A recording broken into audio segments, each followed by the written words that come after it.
Sigmund Freud, the father of psychoanalysis, suggested that the motivated force of human development and of human history is our relationship to our parents. Freud had no idea what women are about, but when it came to men, he understood this. Little boys fall in love with their mom and want to marry her. And when they realize that dad's not going to get out of the way, they become dad. They internalize the father. The father becomes the superego. And they adopt an identity that is their father, masculinity.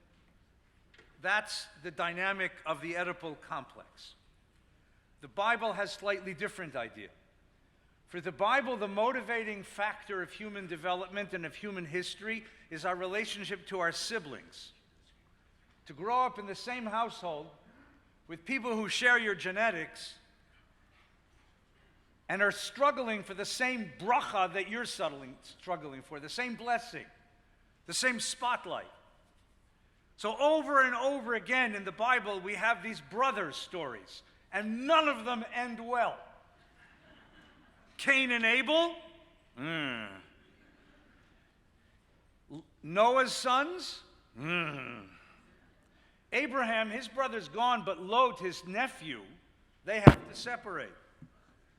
Isaac and Ishmael, Jacob and Esau, the sons of Jacob, the brothers, sell Joseph into slavery, much as I tried to sell my brother into slavery. Lucky for him, no Midianite caravan came through Canoga Park that afternoon. That's why he's here today. And then, if you will, Moses and Pharaoh, who are stepbrothers. The rivalry of two brothers. And the idea that the two brothers compete for one blessing. That's the struggle that goes on within family. That's the struggle that motivates human history. And today we're going to read about that struggle. Today the story begins with the birth of Isaac, who is the son of Abraham. But there's another kid who's the son of Abraham, and his name is Ishmael. And the question is, who gets the covenant? Who gets the birthright? Who inherits the family business? Who gets the mantle? Now, when I was a kid in Hebrew school, my teachers, who were very religious people, they sort of had a sort of flat view, sort of superficial view of Bible. They would say to us, you have to understand that all of our ancestors were tzaddikim. They were righteous people. Avram Avinu knew, Abraham knew that Isaac was the one who should have the covenant. Ishmael should be cast out of the house.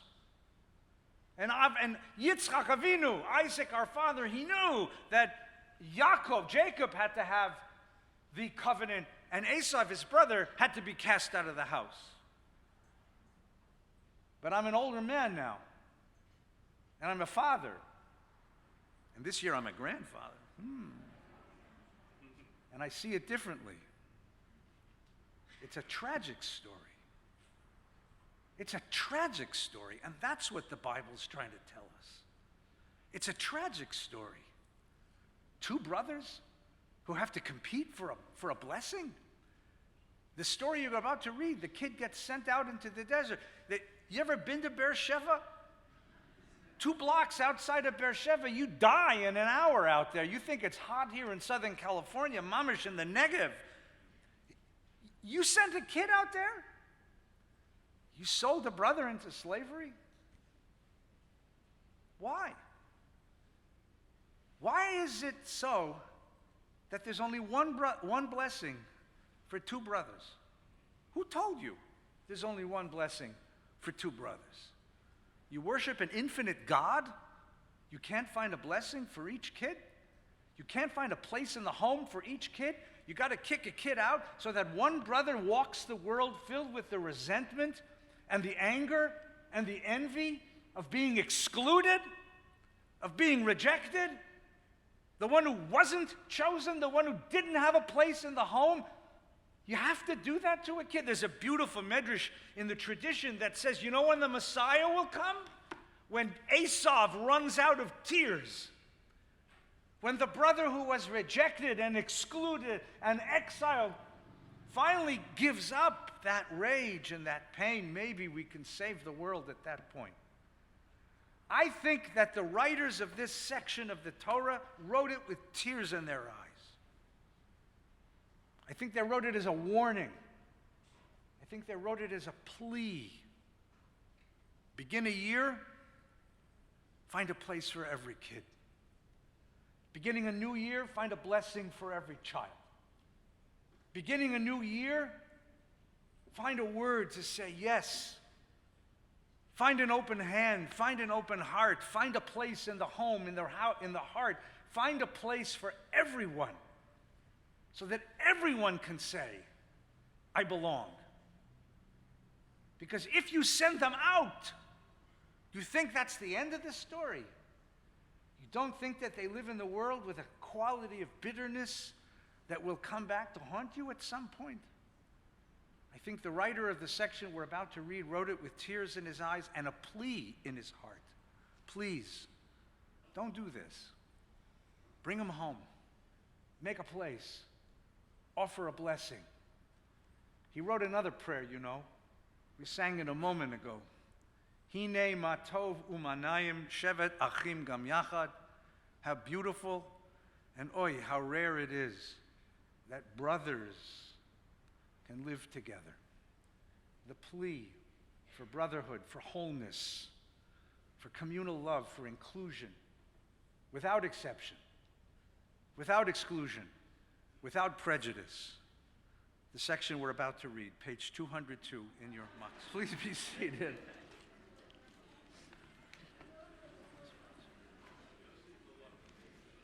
There was once a rabbi who traveled from town to town, caring for people, offering prayers, teaching Torah.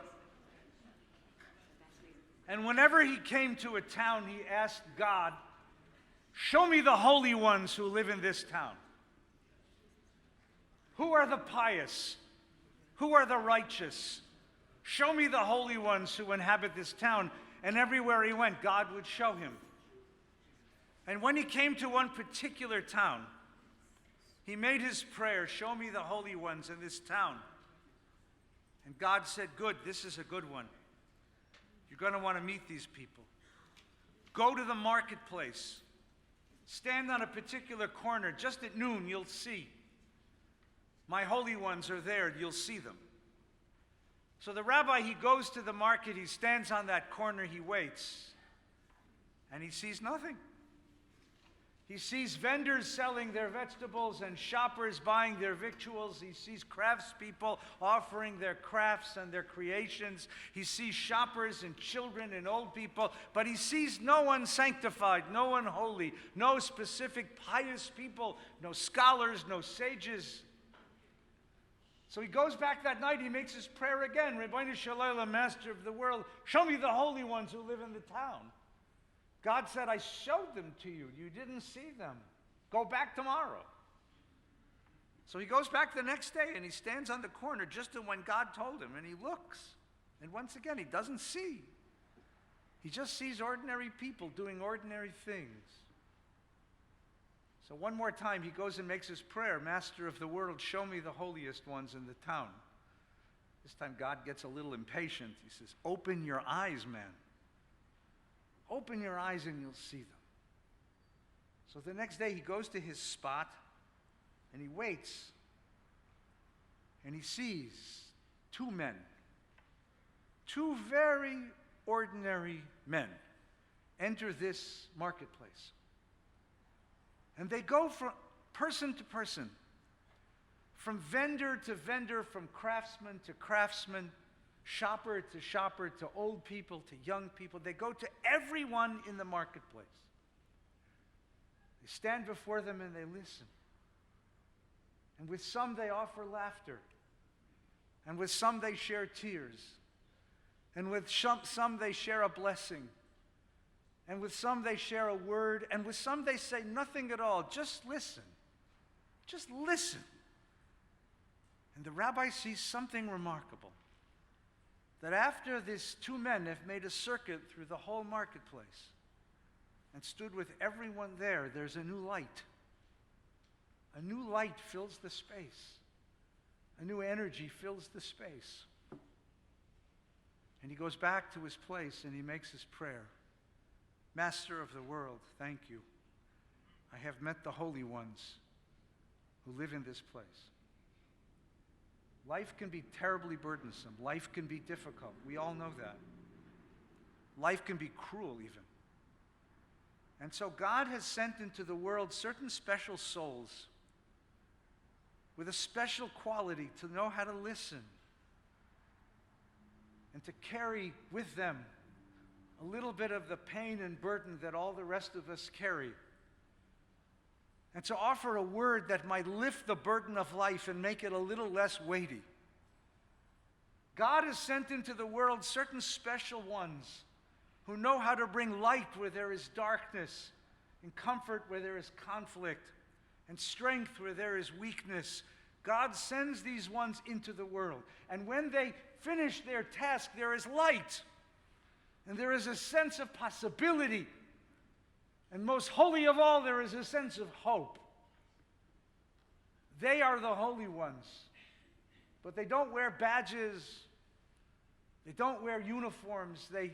They're ordinary folks who have been given this extraordinary task to listen and care, to lift and elevate and inspire and protect. And that is what we do for each other. And that is what this holiday is for. You see, I've come this morning to recruit you.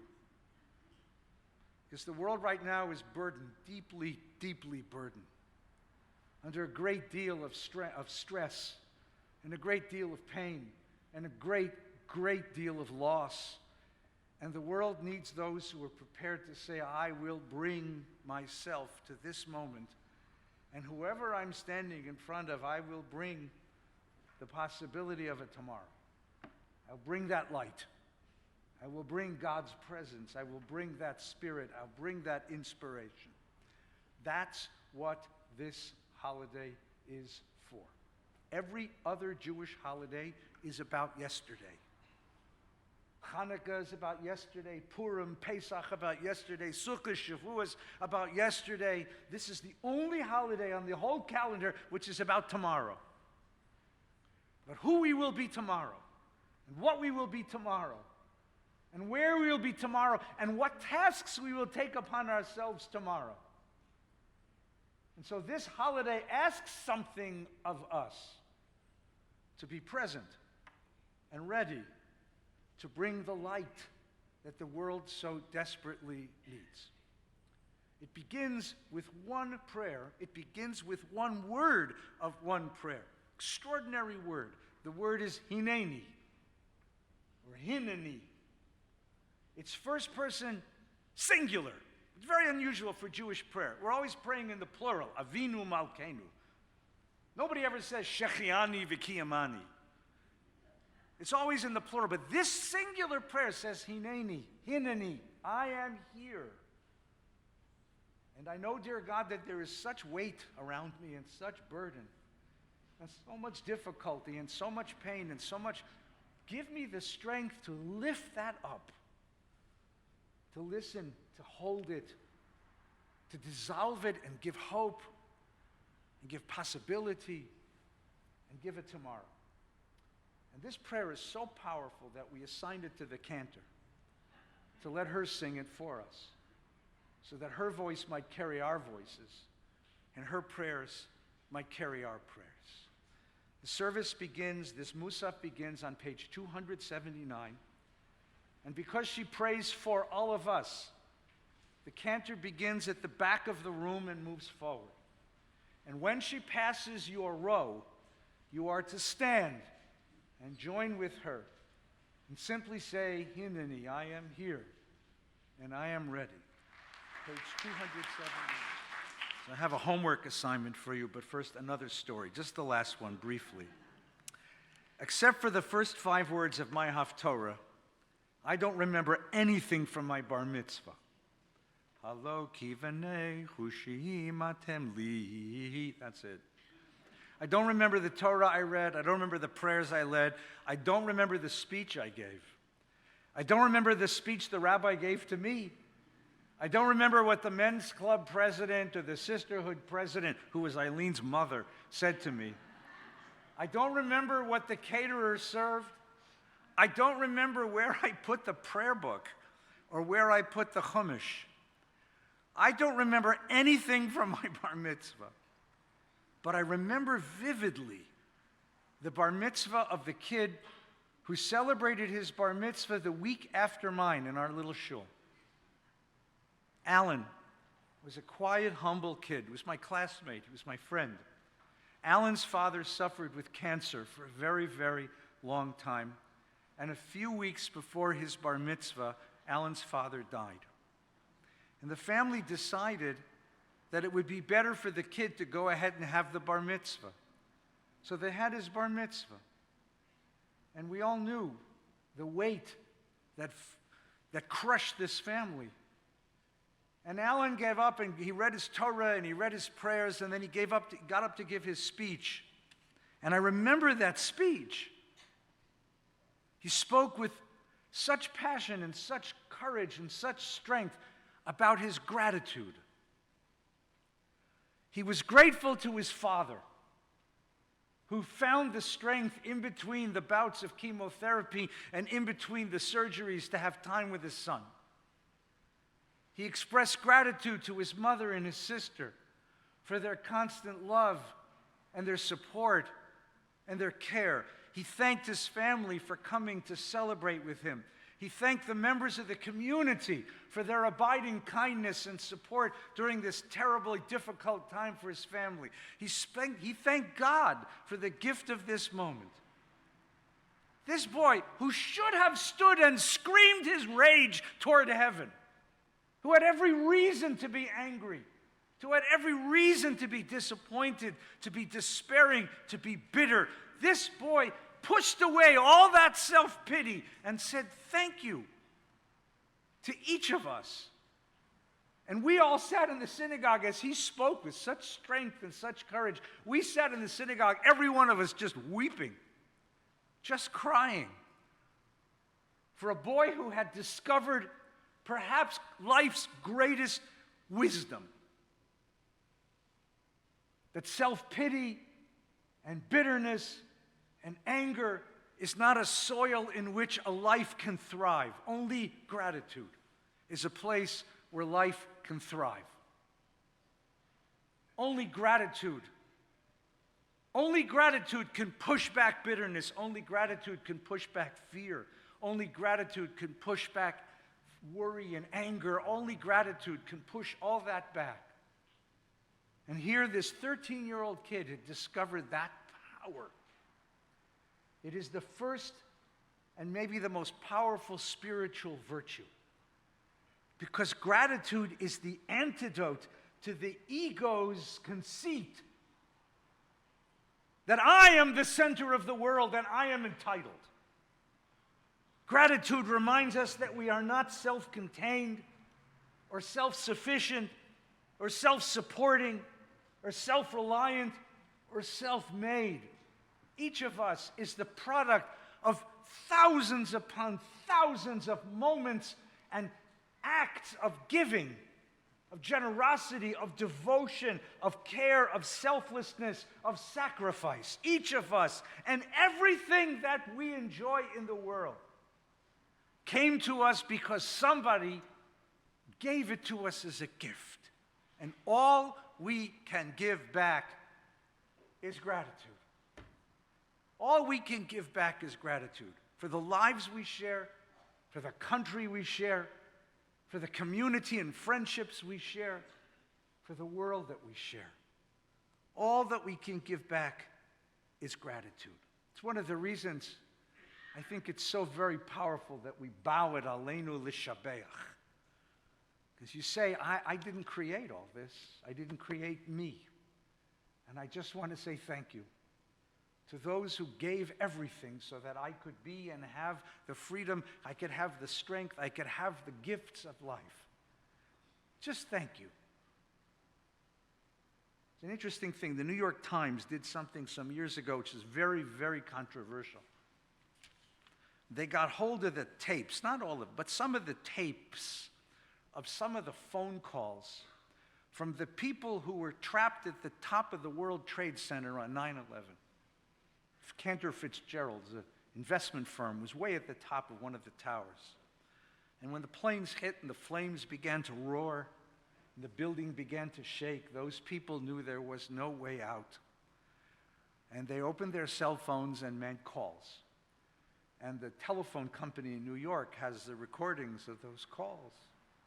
And the New York Times published the transcript. And I can tell you that nobody called their broker. Guess who they called? They called spouses. They called children. They called friends. They called parents. They called teachers. And they just said, thank you. Thank you for everything you gave me. Thank you for the gifts of life. Thank you for believing in me.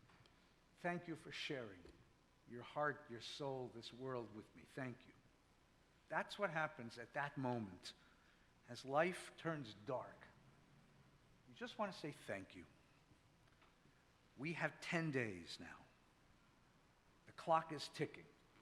10 days between now and Yom Kippur. Yom Kippur is a day of fate and destiny. So here's your homework. I want you to make that call. God forbid you're at the top of a building like that, but wherever you are in the world, make that call. Call that teacher you haven't talked to since 9th grade. Call your grandmother. Call your mom. If you're a mom, call your kid. Call that friend. Call that mentor. Call that person who was standing in the right place at the right time. Call that person. And just say, I have this crazy rabbi, and he made me do this. But you touched me, you helped me, you believed in me, you gave me strength. Even when I didn't know I had it, you gave me strength. And simply say, thank you. Just say, thank you. Watch what happens. That person will start to cry, and you will start to cry. And when you hang up the phone, you will feel stronger. You will feel better. Remember the light that filled the marketplace in that story? That's what you'll feel. And when you come to Yom Kippur next week, and the judge says to you, Nu, what'd you do with the 364 days I just gave you? You can say, I don't really remember, but I do remember the phone call I gave. And the judge will say, okay, that's enough. You'll have a year of life. It's a beautiful, silly story, The Bell South telephone company wanted to make a public service announcement for Mother's Day. So they hired Bear Bryant, who was the big, giant, mean, cruel, nasty coach of the Alabama Crimson Tide football team. And they told him, here's what you're going to do. We're going to turn on the camera, and all you got to say is, it's Mother's Day, call your mom. He said, I know what to do. And he looked into the camera, the red light went on, they pointed to him, and Bear Bryant, the mean, tough football coach, looked in the camera, and he said, it's Mother's Day, call your mama. I sure wish I could call mine.